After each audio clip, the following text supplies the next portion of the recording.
এদেরকে এদিক থেকে দেখছি, এদিক থেকে যে আমরা কোন সেলিব্রিটি চলে এসেছি। অনেক গাছপালা। হ্যাঁ আমি আজকে যা এখানে ড্রেস পরে এসেছি তার মধ্যে তাই। আর আমার গাড়িটা ওখানে দাঁড়িয়ে আছে। আরে আমি ব্লগ করছি। হ্যাঁ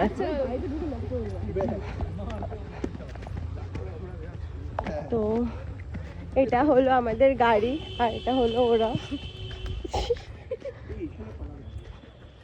এখান থেকে কিনবি কলা?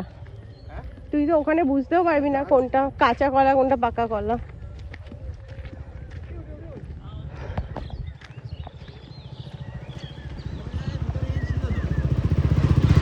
তো আমরা আমাদের গাড়ির কাছে চলে এসেছি।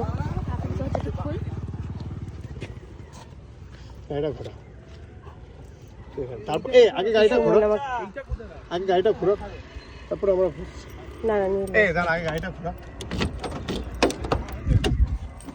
আমি উঠে গেছি, গাড়িটা স্টার্ট দিয়ে নিচ্ছি।